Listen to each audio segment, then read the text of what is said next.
Writing is a very complicated topic that coaches are finding difficult to discuss to students. Therefore, we come up with an effective strategy to divide the writing lectures into not just 5 individual instructions, but to be honest, it's around 7, really. So you have agree, disagree, discuss both views. Today is open-ended. We have the advantages versus advantages question. We have the to what extent do you agree, disagree question.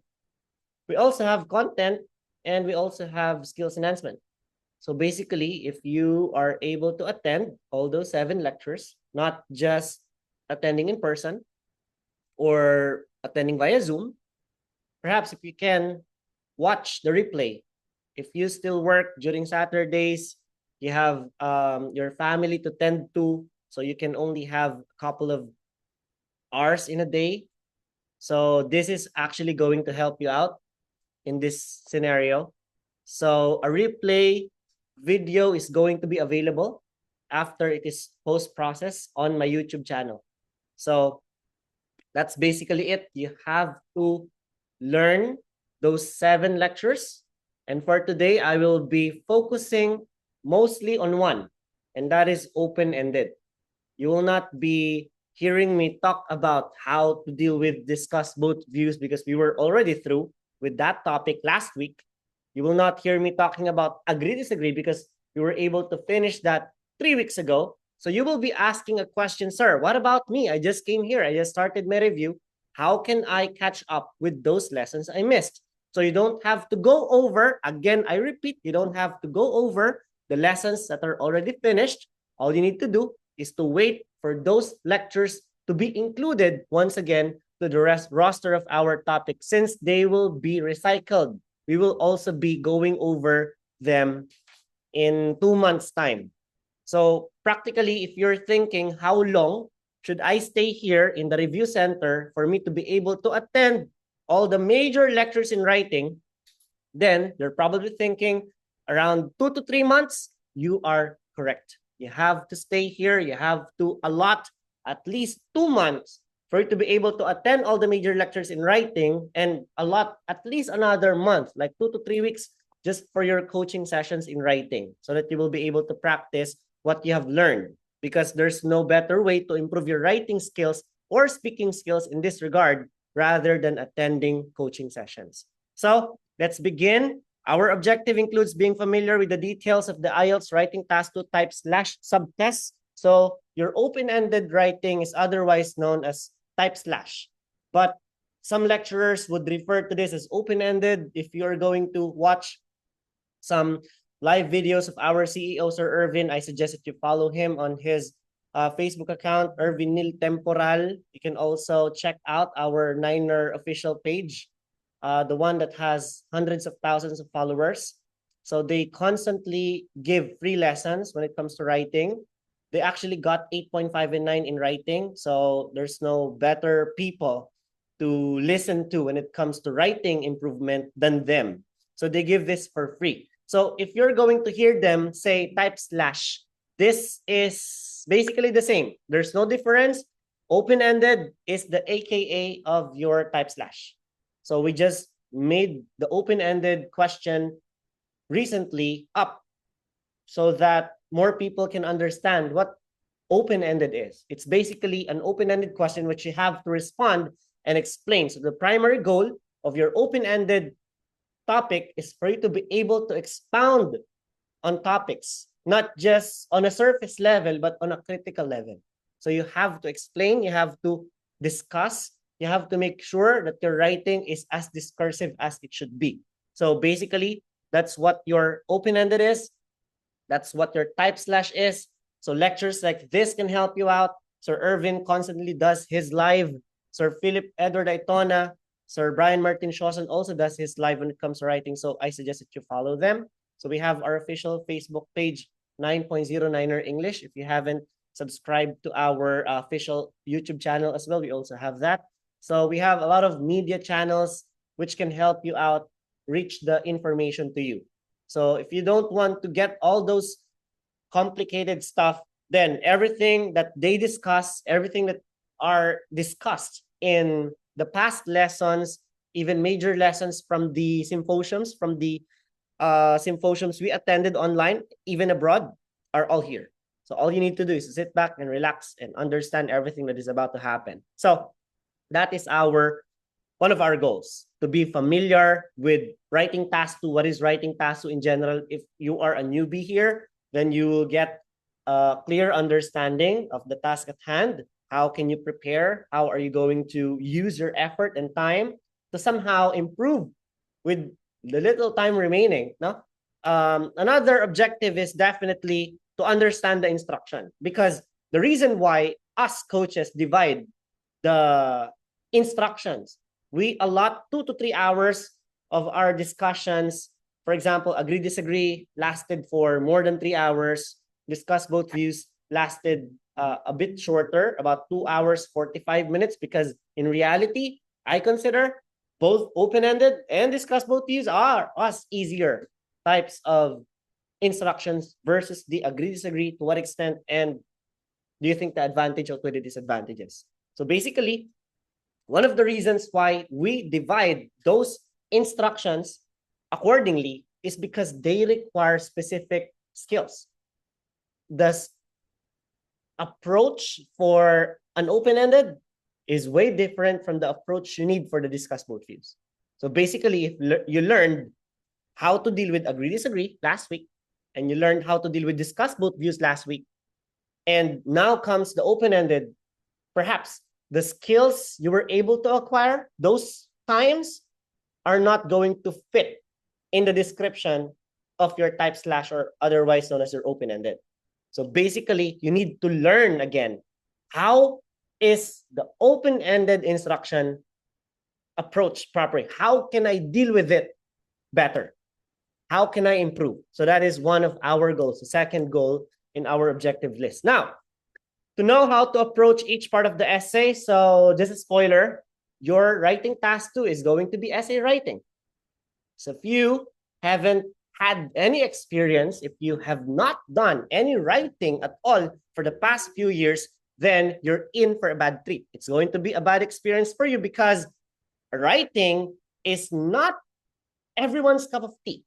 A lot of people are not into writing. And if you're going to ask yourself, when was the last time I wrote a formal writing? Well, that was, I think, in my elementary days, which was decades ago. So you're going to have a problem. But it's a good news that everyone, regardless of their academic standpoint, whether you graduated from a 4-year course or not, can deal with writing, because this requires general understanding, not a specialization. So you don't have to spend years just to understand writing. A couple of months would do you good. You just have to follow everything that I am going to discuss. So to know how to approach each part of the essay, basically, your essay is divided into parts. So those parts have their own roles. So it is a must that you make sure that those roles are working properly. Hey, this introduction, the role of the introduction is to introduce. I have to include my answers briefly without giving too much details, because basically the details are supposed to be provided in the body of your essay. Well, if you're going to put the details at the very beginning, you will not be able to present the details later in the body in a manner that examiners would appreciate. So basically, there are roles to fill, and it's your goal to make sure that those roles of the paragraphs are properly met. So that summarizes our objectives for writing task 2 open-ended. So basically, I just want to give you a clear picture of what you're going to do. Your examination, IELTS is the most difficult English exam. I've tried taking MET. I've tried teaching and learning OET. I was supposed to take PTE in the past. And if I'm going to compare, IELTS is the most difficult out of all. It is the most difficult out of all the English exams out there. And that is because of writing. I had a student once who scored 9 in listening, 9 in reading, 9 in speaking, 9 overall band score, but only managed to get 8 in writing. Nobody from my coaching list in the past and at present have gotten 8.5. The highest score that my student got was 8. And they were 3 of them. Diba? So imagine this is the most difficult task. If you're going to put them in a layer, what is the most difficult? Writing, hands down. Why? Listening, you just have to listen. Answers are going to be given. Sometimes answers will be spelled out. So that's how easy listening is. You're expecting that regardless of whether you underwent a review or not, if you will take your exam very soon, it is guaranteed that the score is around 6 to 7 because that's our national band score anyway. However, when it comes to the level of difficulty, some people would interchange reading and speaking, primarily because they don't know how to approach speaking properly. But you know what? I just want to give you an FYI. Speaking is actually what I consider the second easiest exam. So if you just do all the right things, click all the right switches, you can get even a perfect score for the speaking test. Now, for the writing exam, reading comes next after speaking, then writing, you have to be the one to generate not just sentences or paragraphs, but paragraphs put together which must work in congruence with one another. You have to connect them. And that's precisely where Filipino test takers are lacking. The way how they deal with questions, the way how they make sure that those ideas are correlated with one another. So if you're not going to do that properly, then examiners would be giving you failing scores, which is the reason why the Philippines is one of the poor performers in Asia when it comes to writing. Sadly, actually, we're, I think, the second lowest when it comes to the category in Asia. Pangalawa tayo sa pinakamababa. And that is expected because not many Filipinos are into writing. So you have to learn, hey, how can I make sure that if I take my exam, I am increasing my chances of passing? And when it comes to increasing the chances of passing, rather, I must ensure that my goals are in line with my efforts. Okay, my goal is to get a 7 in writing. So if your goal is to get a 7 in writing, if I told you that writing is bad news, then you're in for an even worse scenario. Because in the past, it has been proven that people had to take the exam multiple times. Some of my students in the past who became my friends because of how long they stayed here, I have no choice. I'm seeing them for like 8 months. They have taken this exam 7 to 8 times before they get 7 in writing. That is how critically difficult writing is. You can get 9 in every subtest, but writing, you're going to have a bad time dealing with writing for you to get a 9. And so far, out of my 8,000 pupils, nobody even got 8.5. So that speaks huge volume for itself. Now, in reality, everything is possible. I'm not bringing this, I hate to be the bearer of bad news. I don't want to let you down. I don't want your confidence level to drop down to the lowest level under the sea level, whatever, etc. But I just want you guys to understand that all those other subtests are manageable, except writing. So if there's a lecture that you must attend, that's going to be writing. Those people I posted on my Facebook who passed the test recently, 3 of them, I haven't seen them in person. I haven't even seen them on Zoom. They just watched replay. They haven't underwent coaching sessions. They have not undergone any coaching or mock. They just learned. They just learned everything from the replay. Yet they got 9 in reading. Can you imagine that? That person got 9 in reading. Someone got 8 in speaking. I haven't seen that person, but writing. 9 reading, 5.5 writing. So that's how critically difficult writing is. So we do this every Saturday. We are going to make sure, because some people only have Saturdays as their off. So students, workers, we want to make sure that the most important, most difficult lesson can be emanated for more people. It can be distributed even further to more people. So what is writing anyway? Well, you're writing, as I've mentioned, you have 2 tasks to fulfill. You're writing task 1 and writing task 2. You have to understand that depending on what module you're taking your writing will vary. So if you're going to take the academic module, which is more difficult kind of test, this is for students, for workers, then you have to endure a much longer preparation time since your writing task 1 is also going to be a problem. And that is going to be talked about some other time. Okay, again, some other time. Task 1. Now for GT, we only have one topic, and that is GT letter writing. That's it. Everyone who will be taking their GT exam, they just have to attend one lesson, GT letter writing, game over. That's it. Now for writing task 2, both ACAD and GT will have the similar way of approaching the exam. That is why this is major. This is for everyone. We are judged fairly here. Everyone is basically on the same level. No one is rich, no one is poor, no one has any privileges when it comes to writing. If the writing that you will submit to the examiner fits his or her taste buds, then you're in for a treat. You're going to should expect to get a higher band score than everyone. And that is what we teach during content, which again, some other time. So writing task 2 is more difficult. That's the first thing you have to understand. You have writing task 1, you have writing task 2. Writing task 2 is more difficult. Can you understand that? Can you pick that up easily? Madali po bang makuha yon? Ang task 1 ay madali, ang task 2 ay mahirap, tapos ang usapan. Some people would claim, para sa akin, wala akong pakialam. Writing task 1 is easier. Writing task 2 is more difficult. That is why you have to begin in the actual exam. You have to begin doing your task 2 first in the actual exam because you're allowed to switch between task 1 and 2. Like you're halfway through doing task 2 and you said, hey, you know what? I think I should do task 1 now.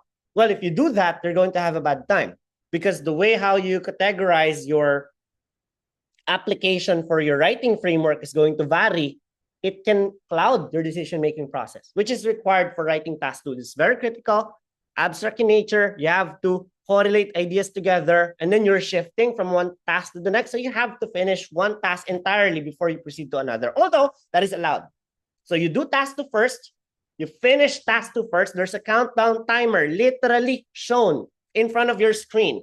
In the past, because we were not able to introduce with the concept of computer-based exam, there's no countdown timer that is shown on computers. The countdown timer is flashed on the screen on a projector like this. And the countdown timer looks like a bomb timer. It's red in color. And you will be glancing over it again and again. So it takes more of your effort because you are too conscious of time. So that is something we want to avoid as well. All right? So you don't have to be preoccupied with time. So you have to deal with task 2 how long? 40 minutes. Whereas for task 1, you have 20 minutes. So altogether, your writing test will last for exactly 1 hour. 40 minutes devoted to task 2. Devote 40 minutes. When it comes to devote, you have to finish it. You started it, you finish it, you have to do it in 40 minutes. Then you do task 1. That is how you deal with the exam. So in the past, when students follow this ordeal, they have this improved chance of getting a band 7. Some students even claim that, sir, you know what, as I was doing my task, I somehow flipped through task 1, but I remembered what you told us during class that, hey, I must endure task 2 and finish it. I finished it. You haven't even given me 6.5 during coaching sessions. And yet my score was 7. I think that is practically because I followed your advice, doing task 2 first, then doing task 1 last. So if you do that, advance congratulations to you. Task 2 first, task 1 last. Okay? So the timer is in front, so you'll be able to understand how to manage your time effectively. That is why prior to your test, I recommend undergoing at least 5 coaching sessions in writing. At least you're able to write essays for an agree, disagree, for discuss both views, for open-ended, for to what extent, for advantage, disadvantage. Then as your coach, Ma'am Shannon or I will be the one telling you, hey, you know what? This is how you did your test. If this is your examination today, congratulations. If this is your examination today, condolence. So we will be telling you what went wrong, what are the things you did right, what are the things we want to see you continue doing on your next tasks, and what are the areas in your writing that we want you to stop doing because it will only pull your score down. So we will be giving you advice on how to deal with your writing properly through one-on-one coaching session. Okay? So the topics here do not require you to have a specialist knowledge, but at the bare minimum, you have to be able to present ideas on general issues. So when it comes to presenting ideas on general issues, you have to know that topics in writing could come from any kind of topic. It could be about environment, even family structure, the past and the present, the interests of young people these days and how they differ to the interests of people now from the past. So even the most complicated question I have encountered was August 2023. One of the students went to Australia. That's where he took his exam. And the question was about gun law. That was very complicated topic to discuss since it's taboo. When it comes to taboo, that's an untouched topic back in Australia, even in America. When you hear people, some people are pro-guns, other are anti-guns. So how can you write an essay regarding a complicated topic that will not make you sound too biased? That's going to cause a lot of concern. So what if you come across with questions like those? It will be very difficult for even like me who spent years doing writing to survive in that type of topic. And what if you take some questions, encounter some questions which you yourself don't have any ideas about, like green wave shopping or globalization, excessive consumerism. Okay? So it will be entirely difficult for people to write an essay about something they don't know yet. Some student even encountered a topic about cryptocurrency. What the fuck, right? What if I don't know shit about cryptocurrency? I'm just an old guy.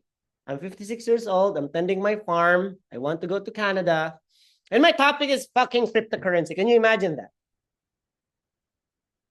Of course, it's going to be difficult. How can you write a 250-word discursive essay that tackles the question involved there? Minimizing errors in grammar, making sure your vocabulary is so accurate, minimizing repetitions and redundancies during the writing phase. But the topic that you have to write about is something that you haven't even known. It will be difficult for anyone to survive. That's why in writing, for you to improve in writing, for you to be at least prepared for writing, your task is not to write tons of essay, which many people is wrong. Some of them think that, hey, you know what? If I write so many writing tasks, I could hit the jackpot. No, it doesn't work this way. We're just wasting time and effort. You're writing about something that's you're not doing right. So you're not only wasting your time, you are developing this culture in you that this is the proper way, even though it's not.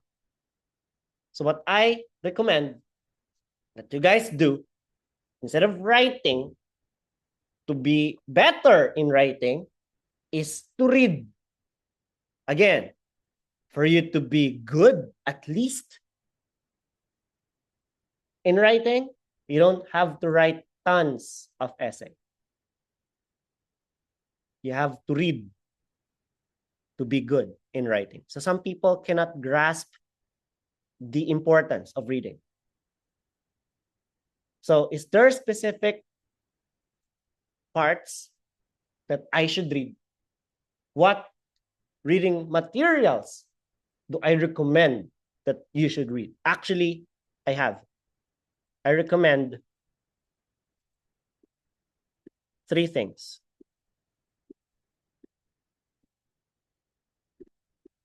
So you have to read your orange book. Number 1, you have to read articles. You can't access the physical newspaper. You can just browse their websites instead. And lastly, read sample essays. And this needs to be exercised with caution.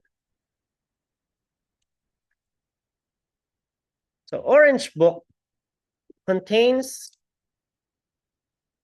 total of 146 questions, which we compiled during the decade of our stint in the IELTS business. So since 2006, 2024 na, 2 taon na lang, 20 years na kami. And all those questions are being repeated.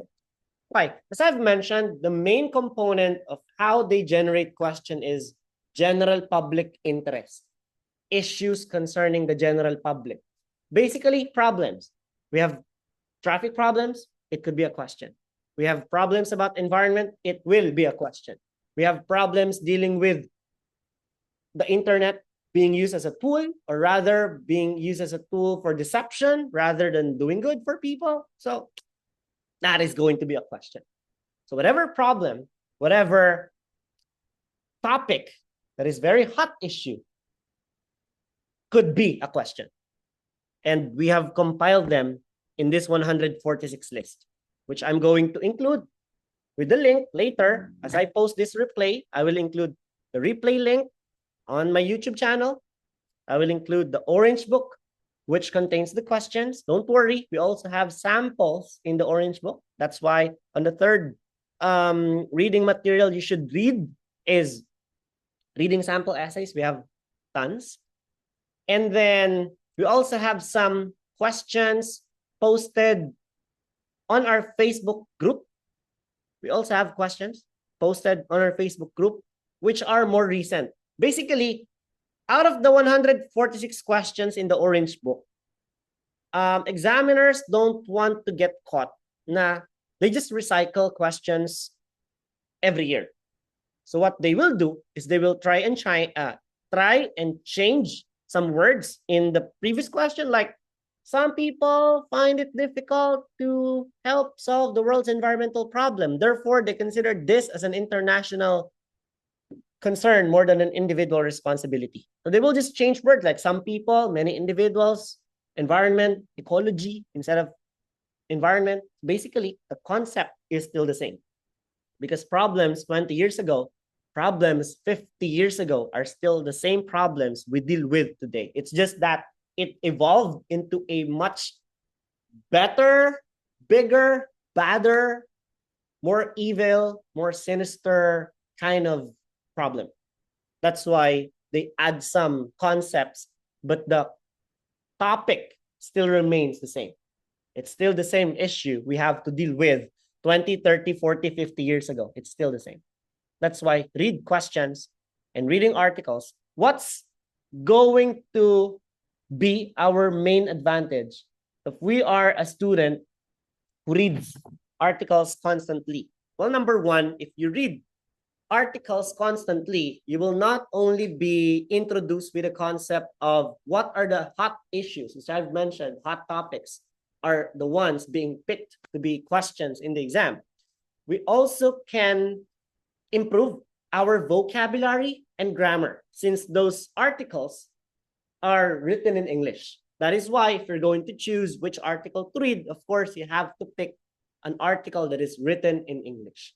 Magazines, websites of newspapers, both local and international. We have to remember IELTS is global.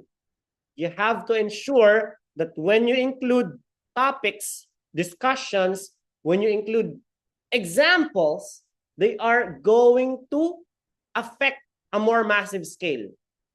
So your example, your topic, your explanation should not only concern your neighbor or you or your family. should not only concern your dog, but it should concern all the dogs, say in the Philippines, all the dogs in Southeast Asia, or perhaps all the dogs in the world. So the more global, the more encompassing your topic is, the more relevant it becomes, the better assessment you will have, leading to a higher band score. So make sure that when you give examples, they are on a massive level, they are on a much broader scale. You include country-wide, worldwide concerns, not just city-wide or local samples. So how can you do that? Well, of course, I have to stock knowledge. I have to put a stockpile of knowledge in my brain. And that's only done through reading. Well, you can also do it watching videos, right? You can do it watching videos, learning, right? You can also do that. Hey, come on. You can also do that. But the problem is, how can you improve your vocabulary or sentence structure? Because what you listen to is not the same as how you structure a written sentence that is a spoken grammar. Factors such as spelling, capitalization, grammatical inaccuracies are not assessed more critically in spoken grammar. Therefore, you must read articles and literary English works for you to improve somehow in our journey of improving, getting better in writing. And lastly, read samples. In my Facebook group, I have samples. During classes, I give you 5 to 6 samples. In the end, I will also type samples live so that you can understand how your coaches like me will write an essay given this situation. When I do writing, I pick the most random, I pick the most difficult question that I think will be problematic, not just for me, because I would like to challenge myself. Okay? But now you have to also understand, I'm doing this because this is part of my job. But on your end, you need to do this because if you don't do it properly, you're not going to make it. So see the difference? So I'm doing it for the sake of showcasing my talents in writing, how you should ensure that our abilities could be the same given this short amount of time that you will be staying here. The problem is, if you're going to accrue a lot of mistakes during the process, your scores will be affected. And it will diminish your chances of getting there. Again, writing is the most difficult. I'm not trying to tell you that you can't make it. I'm just trying to tell you in comparison to the other 3 subtests. Listening, reading, writing, listening, reading, speaking, you can relax with those 3 subtests. But here, you have to ground yourself. You have to literally wake yourself up. Hey, if I'm not going to do this properly, I would not be able to make it. Again, some people took this test 7 to 8 times in the past just for them to get 6.5 to 7. If you need a band 7 in writing and you're not doing the steps properly, you're not putting the proper effort. You just come here when you want to. There's no continuity. There's no sample submitted. Then good luck. Okay? We have spent countless years for us to improve on this craft. We don't want to just belittle this. This is no joke. Writing is the most critical part. If you're not going to read Orange Book, if you're not going to read articles and websites, if you're not going to read sample essays, then perhaps you will be surprised that even though you will manage to get the perfect score in listening, 9, perhaps 7 in reading, 7 in speaking, but 4.5 in writing is not going to make the cut. Okay? This is the most crucial part. So, sir, why did you say that the third step, reading samples, should be exercised with precautions? Well, I want to tell this to you much, much later during my discussion. But the problem with sample essays is that there are so many of them online, right? There's so many sample essays online. You just have to type writing task to IELTS, boom. Your Google first page will show a lot of websites. This is how you write a 5.5. This is how you write a 6. This is how you write a 9. Okay, but they are not actually telling you something. Okay, what is submitted is permanent. We cannot access those past submissions by the students. So we have to ask for the British Council, which again, data privacy, they will not be giving us any of those. So those are just made up so that people can go to their websites. When you go to their websites, what happens? You're not paying them, right? And when you're not paying them, you will tell yourself, wow, I'm not paying them. I'm saving a lot of money here. They make the test look and sound easy. And when you feel that the exam is too easy for you, you will take your test sooner than when you are prepared. Much, much sooner than when you should expect. So I took the test, I'm way too relaxed. Boom, reality slapped you. High scores in everything except writing. How come? I followed the advice online. Well, something that they don't tell you, those online websites, they put those websites because they collaborate with the British Council and IDP. They are our enemy. Okay? I hate them. I hate them. Trust me, I hate them. I hate the British Council and IDP. Why? Because again, this is an examination that you need for you to get there, and yet pinapahirapan pa nila tayo ng sobra. Newspaper article writer eh. Di ba? Tapos, they are way too critical when it comes to assessing. I hate them. For the past 8 years, I hate IELTS. That's a fact. And it's because they have shattered way too many dreams. Some people don't have the capability to pay another round of exams. So, what happens now? They collaborate with those websites to let people know that this exam is easy. Take them. So you will fail. You will take it again because you have no choice, obviously. So their wallets will get fatter. So imagine, in British Council alone, there are about 28 to 30,000 test takers in a year. If you multiply that with 12,000 pesos, the figure is about 200 million pesos. That is for British Council alone. What about IDP? Around 150 million pesos. 350 million pesos in a year. What if I can double the figure? If I fail you, if I fail you, if I fail you, if I fail every single one of you, and you take the exams again next year. So this 28,000 becomes 35,000. Multiply it by 13. The figure becomes much higher. Who gets richer? Them. Who gets stuck in the Philippines? You. So all I'm trying to say is that this is a wake-up call.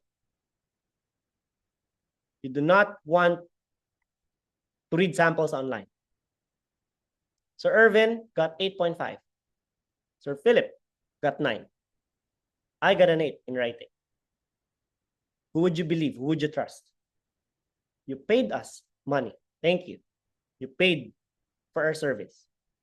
And we would like to reward you by giving you the information you need to survive in the exam. You know what? What makes me happy was the fact that I was browsing through my phone. I saw a photo of my students back in February 2024. Then I also have another batch of students in April. and then August, and then October. You know what's similar about those photos? There's no same face there. And that's what I want to continue. You come here, you get what you want, you leave the fuck of this room. Don't get back. Don't look back. Say, fuck you, IELTS, after you're done. That's it. But for now, you have to endure it. Spend time, effort, reading Orange Book, reading articles, reading samples. Then you practice writing after attending a lecture. Okay? So we don't want to waste your precious time and effort during your stay here. So we want to maximize your potential. Okay? All right. So enough of my rants. Let's continue.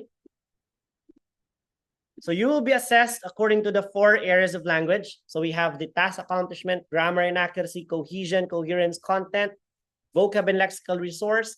In the past, when we don't have the computer-based test yet, this is the bottom panel of the answer sheet where you have to literally, again, literally, basically, write your answer. Meaning you will be using your handwriting throughout. Now, we have here the TR, task response, CC or coherence and cohesion, lexical resource, grammatical range and accuracy. We have under length, more of this later. Number of words, penalty. I want you to put your focus here on off topic. Off topic. So you will be thinking, hey, I only need to write 250 words. So what if I just write random sentences to reach 250? Well, examiners would filter them out and they will be categorized as off topic. So your coherence and cohesion score will drop down even further. Memorize, again, this is one of the primary reasons why I am asking you guys to refrain from reading samples online, because examiners know those templates. And if they find out, hey, you're using the template online, I got you, they will be striking you in this box, the memorized box. And lastly, eligible. So we have to be thankful to technology, because in the past, when your writing is considered eligible, you're going to experience a huge chunk of your score taken off. So imagine one of our coaches took his exams in 2018. His score was 5.5. So we'll ask Sir Irvin's decision. Hey, why did you hire someone who only got 5.5 in his exam as a coach? Actually, he did not hire him to be a coach because of 5.5. He hired him because after recheck, which means that examiner will check your writing again, this time another examiner. The student's actual score was 7.5 and not 5.5. So how did that happen? It's a 2 full point jump from his original score of 5.5. How did that happen? Well, examiners couldn't understand a single thing. Sabi nila, why would I bother myself reading everything here? I cannot understand all these squiggly lines. So what they did, let's give this person 5.5. Nag-apply ng recheck because we know the student's capability. We know this person's capability because we want to hire him afterwards. So he availed recheck. British Council said, suko kami, di namin kaintindihan yan. Punta ka na lang dito, basahin mo sa harap namin. 7.5. Now, we can avoid this because your handwriting is no longer a factor. You will be typing your answers if you take the computer-delivered test. Basically, if you take the pen and paper-based exam, which is still an option for anyone, like, hey, I want to take computer-based, I want to take pen and paper-based, we're not pushing you to take one test over the other. We just want you to know that in the computer-based test, your handwriting is not going to be a limiting factor. So eligibility will not be a problem. So let's talk about task response. Task response is the completion of your task. Kaya nga, task accomplishment, were you able to accomplish everything? Were you able to discuss every single thing involved here? Or you miss an important word or you miss an important content? If you miss an important content, then basically your task response is going to be low.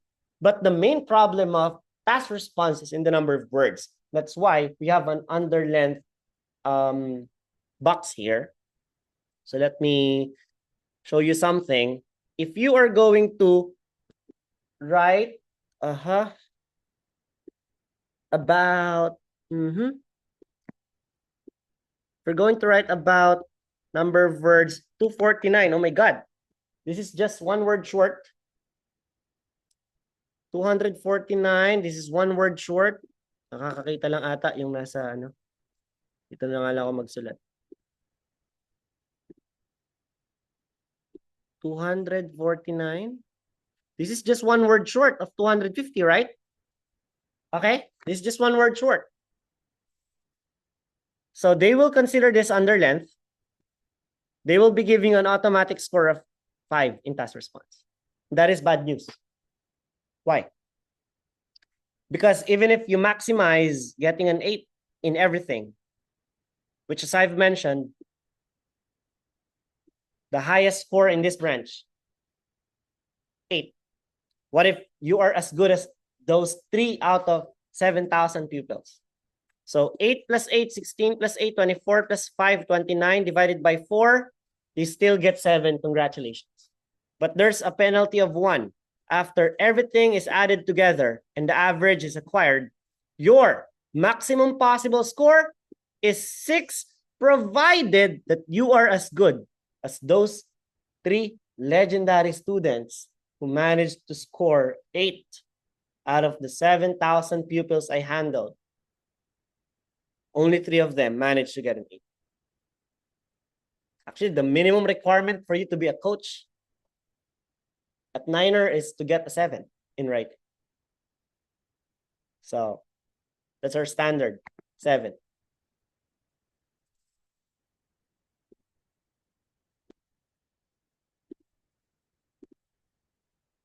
Questions? Now, coherence is the arrangement of your ideas into paragraphs. So for agree, disagree, to what extent advantage is advantage, we have a fixed number of paragraphs, 5. For discuss both views, we have fixed number of paragraphs, 4. But for open-ended, this is not fixed. This will vary.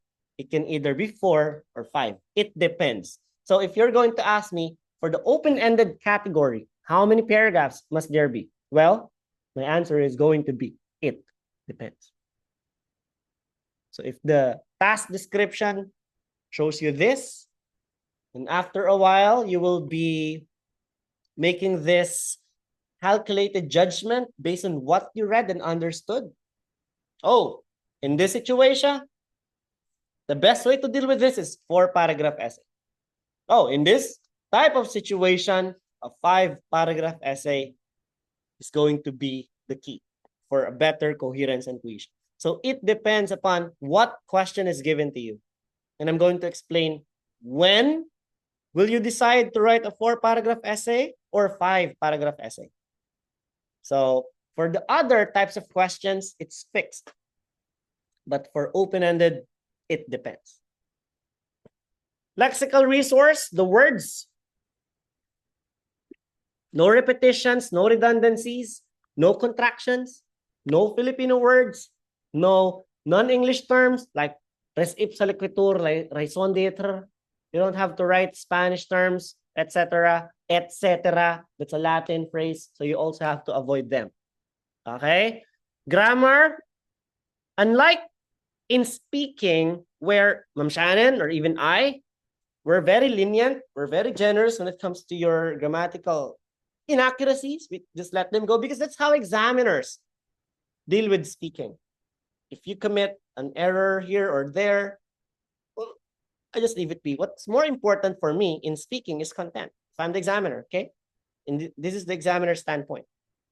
But in writing, everything you write is an evidence against you. Oh, why did you capitalize the letter L here? It must not be capitalized. Why did you put a the here, it's not required. So remember our grammar for IELTS lesson? That was 2 weeks ago. We also practiced the article usage, the run-on sentences, the comma splices, the articles, the pronoun antecedent agreement. Those are very common issues. Spelling, misspelled words, take off points from your score. So make sure that when you write something, you write it properly. Okay? That's it.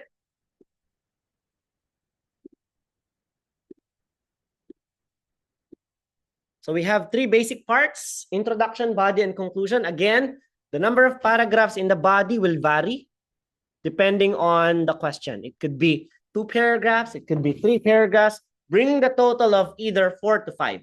So again, the answer here is it depends.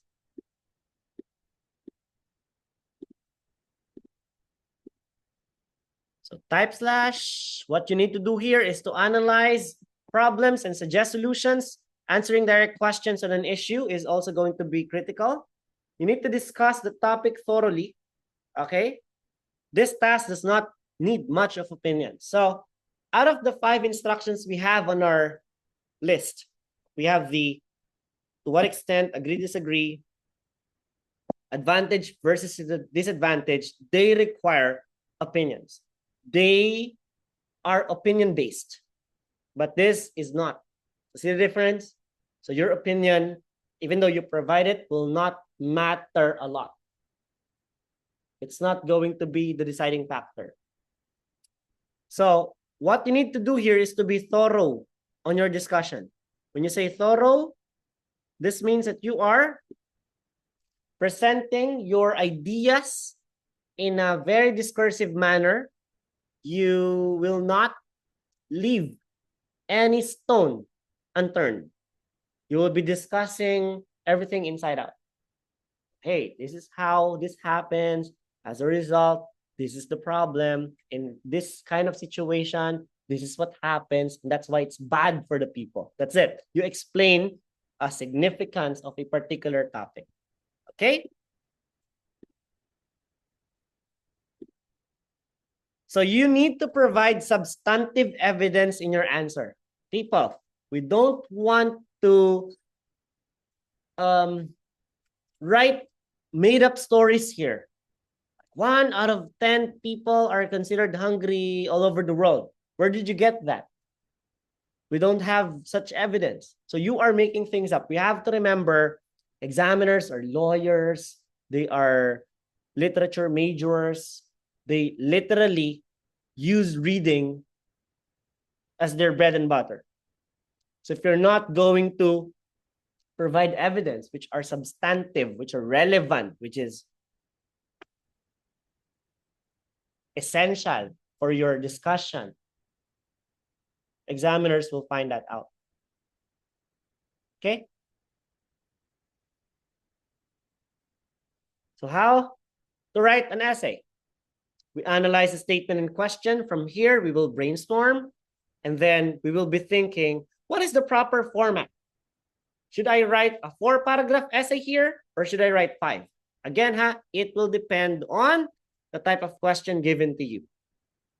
Plan your answer. This is what many people fail to consider.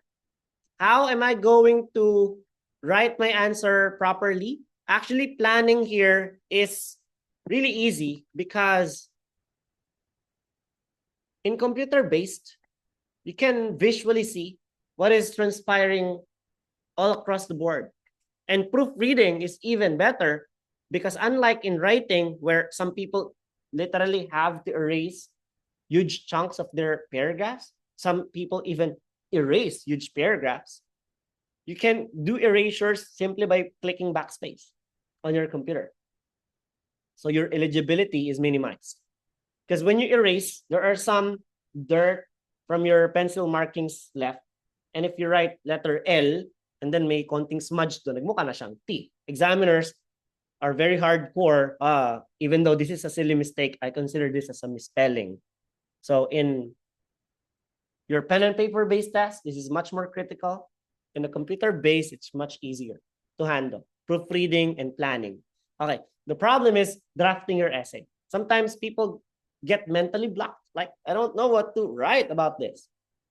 Or some people get flooded with countless ideas that they don't know what to write anymore, which to write anymore. You have to remember to include only the important parts. So out of the 3 options you're planning to include in this certain paragraph, what would be the best? That if I write this instead of this other 2, examiners would appreciate this as linked heavily to my entire essay, unifying my ideas altogether. Okay?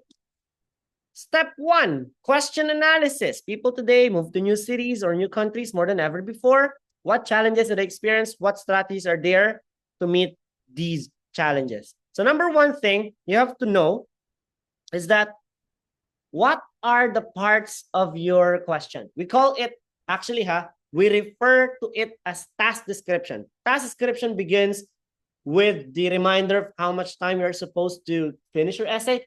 You are recommended to spend 40 minutes. And it ends with the recommendation of how many words for you to finish it. Write more than 250 words. So everything, so imagine it as a sandwich, everything from top to bottom is what we consider your task description. So in the question itself here, it says, people today move to new cities or new countries more than ever before. See, that isn't a question, right? It's not even a question, right? Yes, because this is a statement. And we call this the background statement, which is the backbone of what your essay is going to be. This is literally the one giving birth. Hey, you know what? This is a topic that I want you to expound. I want you to discuss further. People today move to new cities or new countries more than ever before. But in the context of, what do you think are the problems, challenges that happen to these people when they do such thing? Like when you migrate to one place to the next, what challenge do you experience? So if you went abroad, if you worked abroad for 2, 3, let's say 7 years, you yourself encountered the problem. Like when I went to Saudi, I miss my family. It's hard because the weather, the food, the culture, the language. Again, you can visualize. That is brainstorming. You see, that is brainstorming. Now, in analyzing the question, you saw what challenges and also what strategies. So you are given instructions. My instruction to your essay is this. I want you to give me the challenges, but I also want you to give me the answer to those challenges. So literally, there are 2 questions in your task description. That's the first thing you have to analyze. What is the main topic? How many questions are there? Again, what's the main topic? How many questions are there? What's the main topic? People today move to new cities or new countries more than ever before. What are the 2 questions? What challenges and what strategies? That's it. Okay? That's how you analyze the question. It's step 1. Again, before you write, look at the steps. Writing is on step 5. So some people who are bound to fail, they just write blindly. So if you don't analyze the question, there's a great chance that you will be misinterpreting a part of it, or worse, you miss an entire section entirely, which could lead to catastrophic consequences, affecting your score, affecting your timeline going to Canada. So analysis of the question is the most critical part. That's why I am highlighting this more than the other steps. What is the main topic? What are the questions? How many questions are there? I have 1, I have 2. So in reality, you have 2. questions. Now, beware. If you do not see a do you agree or disagree in your exam, it does not automatically translates to an open-ended question. So if a person reads the instruction like this, okay, people nowadays prefer to stay at home to be educated, okay, blah, blah, while others opt to stay in the conventional way. Which way of education? Okay, this is open-ended. Because I don't see an agree, disagree. That's where people mostly get this wrong. Because an agree, disagree type of question is when it asks you about your preference. It asks you about what you want. And in this question, which way of education from the two types of education I've mentioned, traditional, conventional, like homeschooling, going to school, which one do you prefer? I'm asking you to choose A or B. You have to pick. And when you pick, you need to exercise giving your opinion. And it is a part of your agree, disagree question. That's why I always appreciate it when students, they will be asking me, sir, you know what? I was reading questions on the Orange Book. On question number 56, it says here, which way you find favorable? Should I do the open-ended approach here or should I do the agree, disagree? Well, I will tell the student first, you have to read the entire thing because there could also be questions which require you to combine both techniques. It's asking you the challenges and the strategies, but they are also asking you to choose between the two. So that is what we call two-pronged questions, which is the sixth type of question in existence. That's the most difficult part because layering the paragraphs now will be much, much difficult even for qualified candidates, for experienced candidates to do. So if you do not see an agree, disagree question, it doesn't literally mean that this is going to belong in open-ended category. So, sir, how can I determine? Well, translate it in a language that you can understand. Tagalogin mo. Ano sa dalawang uri ng edukasyon ang gusto mo? You're being asked to choose. There's no better way to do this than agree, disagree. I just want you guys to understand how we qualify one over the other, because if you're going to do the open-ended approach here, your coherence and cohesion collapses. Your task response collapses. People, the entire Philippines, band score, national average, 5.5 in task response, 5.3 in coherence and cohesion. Vocab, 7.1. Grammar, 6.8. So if you're going to segregate vocab and grammar, we're doing well on those areas. But we're doing so poor in task response and coherence. Why? Well, task response, the inability of the candidate to understand the question properly and to include which approach is necessary. So because of the complication of the question, you thought that this is agree, disagree, which in fact it's not. Or you thought that this is open-ended, you don't say agree, disagree, but it's literally asking you which one do you prefer. So basically, you have to still use the agree, disagree approach, which you haven't thought of. 1 out of 5 Filipinos submit their tasks under length. Why does under length matters? Well, your score would literally suffer from under length essay since your automatic TR score is 5.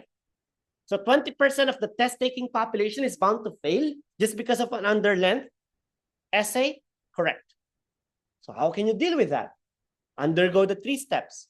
Read questions, read newspapers, read sample essays with precautions. Only read sample essays from your coaches, from the books that we provide, and not from online sources. Okay?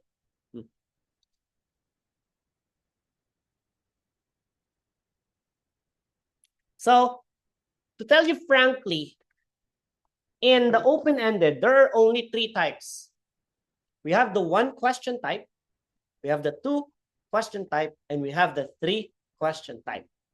And depending on the type, this will be how we base heavily our number of paragraphs. So, in this question, for example, this is an example of one question task description. What dangers are there? So the question is asking me only about the dangers. It is not asking me about the causes, or it's not asking me about the solution. There's just one. Tell me about the dangers. So in coherence and cohesion, you have to understand your essay consists of three parts: introduction, body, conclusion. So the question here becomes, how many paragraphs in total am I about to write, depending on the question? Well, I saw it contains only one question. So if this contains one question, intro, this is your first intro, this is your first question. Your paragraph. Second, third, and fourth paragraph will be your body explaining the dangers. And then your fifth paragraph now becomes your conclusion. So, sir, in total, for a one question type of open-ended, how many paragraphs in total? 5. So your second, third, fourth paragraph will be your danger number 1 of people being heavily reliant on computers. Danger number 2, danger number 3. Clear? Okay, let me repeat that. The question just asks you, people today move to new cities more than any other time in the past. What are the causes of this? It's not asking about effects. It's not asking about solution. It's only asking about causes. What is the purpose? What is the primary reason? What is the driving force behind people moving abroad? So 1, opportunity. 2, better income. 3, better overall work and life balance, which is not achieved in third world countries like the Philippines. So you write 1, 2, 3 paragraphs per one question. So the question is, what are the causes? Cause 1, cause 2, cause 3. In this question, what are the dangers? Danger 1, danger 2, danger 3. So isa lang ang tanong, 3 ang body. Malinaw. So in total, 5 paragraphs. Clear?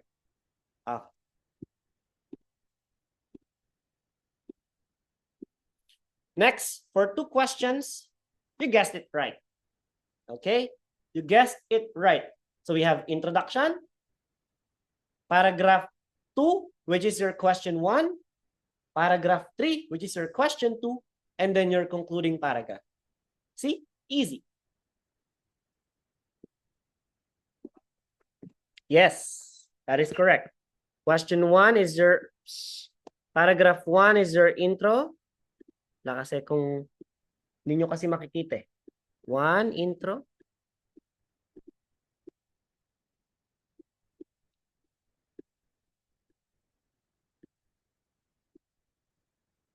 Number 2, paragraph number 2, challenges.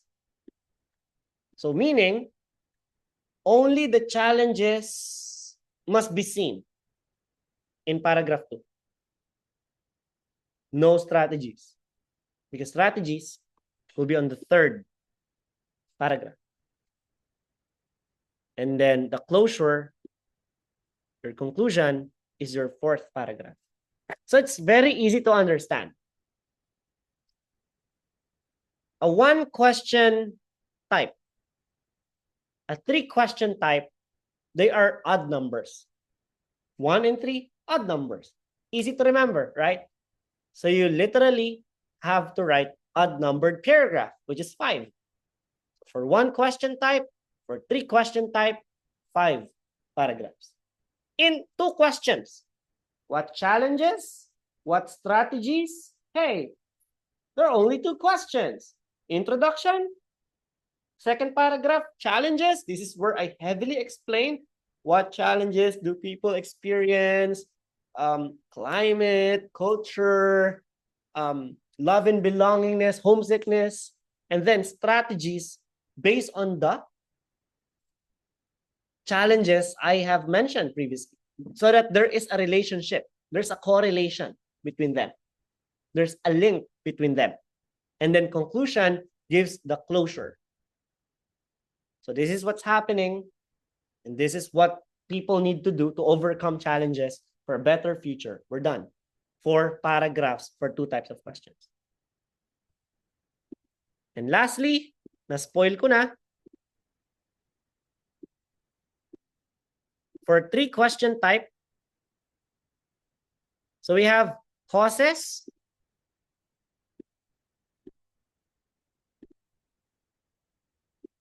so we have causes here. So 1 paragraph devoted to cause, 1 paragraph devoted for effects, and another paragraph dedicated for recommendation, giving us 3 paragraphs in the body. And when we include introduction and conclusion, it's a total of 5. So 3, 5, 1 question, 5 paragraphs, 3 questions, 5 paragraphs, 2 questions, 4 paragraphs in total. So why am I so critical about this?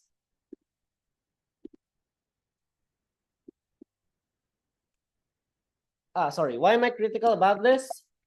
Because this is part of your coherence and cohesion.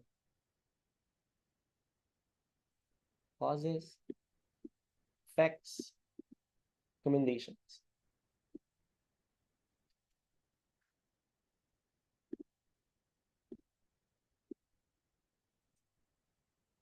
So brainstorm. What are the challenges people encounter due to migration? How could the problems be reduced? So that's it. You will be thinking. Now, if you have your first-hand experience na, oh, as a person, I have tried going abroad and these are the problems encountered, then you're 1 step ahead of the others, okay? Because you have your own. Now, the problem here is that it becomes narrative if this is your personal experience. Ako nga punta ako dun sa Saudi, hirap ng buhay dun kasi ganito, ganyan, ganyan. Remember this essay is not going to be about you. The essay is about the people who go abroad. What challenges do they experience and how can we meet those challenges? What are the strategies? What are the solution here? For them, not for you. So we must avoid including ourselves in the equation. There's no need for you to use I or my or mine or we or us, our. No, it should be them, they. And prior to using them and they pronouns, there must be nouns. And in this case, people, what can you replace people with? Individuals, migrants. Diba?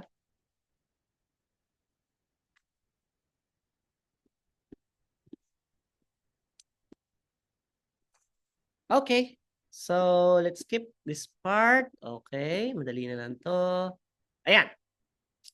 So, this is a sample I did.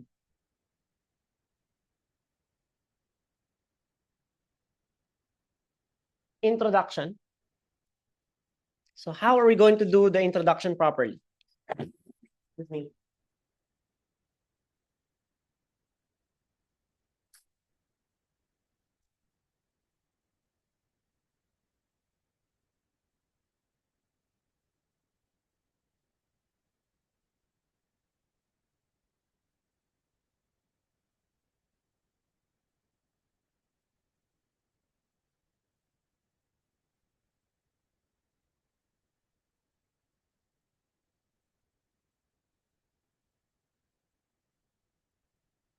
Salamat.